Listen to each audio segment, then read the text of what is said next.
In service ఉపాధ్యాయులు మళ్ళీ వాళ్ళు టెట్టు రాయాలి, పాస్ కావాలి. వాళ్ళు పాస్ కాకుంటే ఉద్యోగం నుంచి తొలగిస్తాము అని ఇంతకుముందు బిల్ చేయడం జరిగింది 2010లో. సరే, బీజేపీ ప్రభుత్వం వచ్చిన తర్వాత కూటమి ప్రభుత్వం దాన్ని అమెండ్మెంట్ చేసి చట్ట సవరణ చేసి దాన్ని తీసేయకుండా అలాగే పెడితే ఆఖరుకు మన రాష్ట్ర ప్రభుత్వంలో ఉన్నటువంటి కూటమి ప్రభుత్వ సభ్యులు ఆ సబ్జెక్టు కూడా పార్లమెంట్లో తీసుకొని పోలేదు. అదే కాకుండా ఈరోజు సుప్రీంకోర్టులో ఉపాధ్యాయులందరూ కూడా అన్ని సంఘాల వాళ్ళు చందాలు వేసుకొని సుప్రీంకోర్టులో ఇంప్లీడ్ అయి వాళ్ళు కూడా ట్రై చేయడం జరిగింది. దాంతోపాటు కేరళ, అలాగే తమిళనాడు, పశ్చిమ బెంగాల్, కర్ణాటక ఈ రాష్ట్రాలన్నీ కూడా ఉపాధ్యాయుల తరఫున ఇంప్లీడ్ కావడం జరిగింది. కానీ మన రాష్ట్ర ప్రభుత్వంగా మాత్రం దీంట్లో ఇంప్లీడ్ కావడం లేదు. ఎందుకంటే ఉపాధ్యాయుల సమస్యల మీద, ఉపాధ్యాయుల ఉద్యోగ భద్రత మీద వీళ్ళకి ఎంత మాత్రం చిత్తశుద్ధి ఉందనేది తెలిసిపోతూ ఉంది.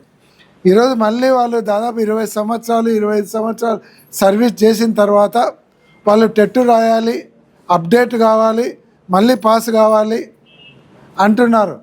ఇదే అందరూ అప్డేట్ కావాల్సిన అవసరం ఉంది. ఐఏఎస్ ఆఫీసర్లు కూడా అప్డేట్ కావాలి, ఐపీఎస్ ఆఫీసర్లు కూడా అప్డేట్ కావాలి.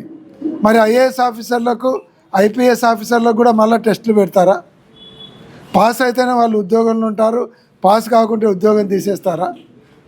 మరి కేవలం ఉపాధ్యాయులకు మాత్రమే ఎందుకు అప్డేట్ కావాలని ఈ సమస్య పెడుతున్నారు. మన రాష్ట్ర ప్రభుత్వం ఎందుకు సుప్రీంకోర్టులో ఇంప్లీడ్ అయి ఉపాధ్యాయ సంఘాల తరఫున ఎందుకు పోరాటం చేయడం లేదు? మన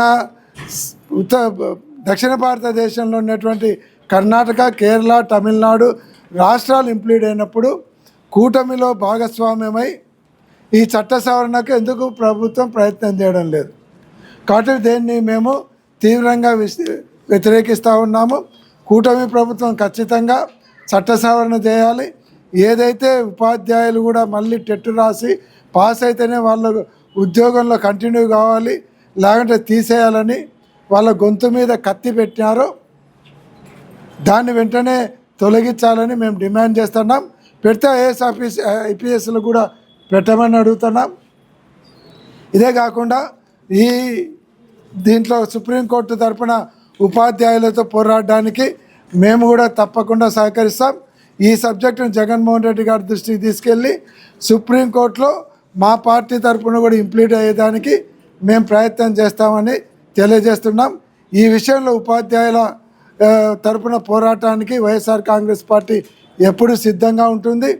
ఏదైతే పిఆర్సి, ఐఆర్, డిఏల గురించి ఉపాధ్యాయులు అడుగుతున్నారో వాళ్ళను డైవర్ట్ చేయడానికి ఇప్పుడు ఈ సబ్జెక్టు ముందరికి తీసుకొని వచ్చి రాష్ట్ర ప్రభుత్వం ఏమాత్రం ఉపాధ్యాయుల తరపున నిలబడకుండా వాళ్ళని గాలికి వదిలేసినటువంటి విధానాన్ని వ్యతిరేకిస్తూ తప్పకుండా మా పార్టీ తరపున కూడా ఇంప్లీడ్ కావడానికి జగన్మోహన్ రెడ్డి గారి దృష్టికి తీసుకెళ్తాం.